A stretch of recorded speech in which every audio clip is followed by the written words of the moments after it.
Acontece nesse domingo, dia 15 de novembro de 2020, as eleições. Você que está em casa, você que está assistindo a nossa FM, poderá votar para prefeito e para vereador nestas eleições. Nós conversamos com o juiz eleitoral da comarca de Chopinzinho, Dr. Rafael Leme, a respeito do que pode e o que não pode nestas eleições. Boa tarde, então, a quem não me conhece, meu nome é Rafael, sou juiz da 103ª Zona Eleitoral, que compreende os municípios de Chopinzinho e Saudade do Iguaçu.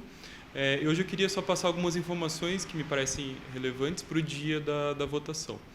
Esse ano, especificamente, a eleição vai começar 1 hora mais cedo, às 7 da manhã, e vai até às 17 horas. Não tem horário para almoço, então vai funcionar das 7 às 17 sem interrupções. Existe um horário preferencial entre as 7 e as 10 da manhã, que a gente pede que só vão os idosos. Foi feito isso para evitar uma contaminação, já que essas pessoas estão no grupo de risco e nesse horário é previsto que haja menos volume de pessoas nas sessões eleitorais. Mas é um horário preferencial. Eventualmente, se um eleitor que não seja maior de 60 anos e queira votar nesse mesmo horário, também não tem problema. Só vai ser dado prioridade aos maiores de 60 anos. Peço também que todos usem máscara, não será permitida a entrada nem a permanência nos locais de votação sem máscara e também uma caneta, para que seja possível assinar o caderno de votação sem compartilhar esse objeto com outras pessoas. Dentro das sessões eleitorais já existe um procedimento que vai ser observado a partir de amanhã, quando forem montados os locais de votação. Vai haver distanciamento social já na formação das filas, então ninguém vai ficar aglomerado nas filas. E dentro das sessões eleitorais também existe um procedimento. Vai ser feita a higienização da mão logo no início, na entrada da sala. Depois vai ser mostrado o documento ao mesário. Peço que não entreguem o documento, nem que os mesários peguem esse documento, basta mostrar para que a pessoa seja identificada. Eventualmente, o mesário pode pedir que a máscara seja baixada para conferir com a foto do documento, mas, em regra, isso não vai ser necessário.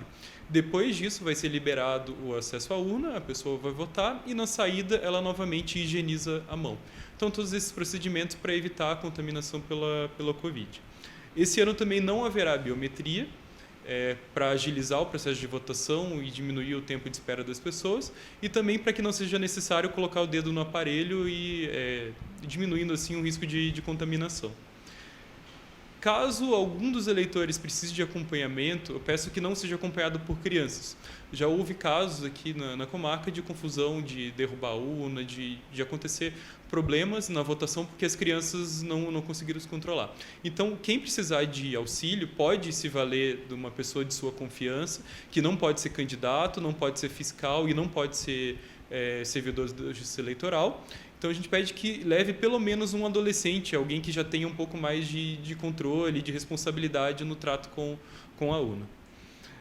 Em relação à justificativa, quem estiver fora do município em que vota não precisa ir à sessão eleitoral nem ao cartório eleitoral. Pode justificar pelo aplicativo e-título do TSE.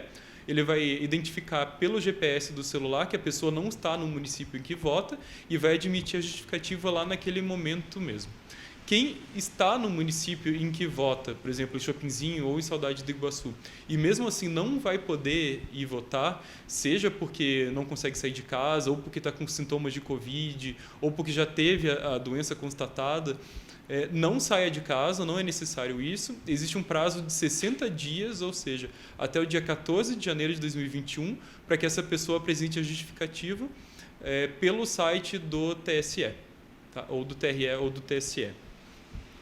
Em relação à propaganda no dia da eleição, é permitida a manifestação individual e silenciosa da pessoa, ou seja, você pode usar máscara com adesivo, camiseta do seu candidato, camiseta com adesivo, isso não tem o menor problema. O que não pode é uma manifestação que não seja individual, ou seja, aglomeração de 4, 5, 6 pessoas com o mesmo vestuário, carros de som e também postagens na internet. Tudo que foi postado até o sábado às 23h59 pode ser mantido. A partir da meia-noite no domingo é proibido, não pode postar, não pode comentar, não pode compartilhar e não pode impulsionar, patrocinar nenhum conteúdo, porque isso configura crime de boca de urna. Em relação ao transporte no dia da eleição, foram disponibilizadas algumas linhas oficiais de transporte, principalmente do interior, né, da zona rural, aos locais de votação. existem 2 editais em que constam o horário e os locais em que eles vão passar, e fora esses transportes não é possível nenhum outro tipo de transporte. Não é possível o candidato, o fiscal, o delegado de coligação, o representante de partido, nenhuma dessas pessoas pode fazer o transporte. Isso no dia da eleição é crime. Lógico que, eventualmente, a carona de familiares não tem problema. O que não pode é um candidato ou alguém interessado nessas eleições fazer irregularmente o transporte dos eleitores. Acredito que seja isso, agradeço e desejo uma boa eleição a todos.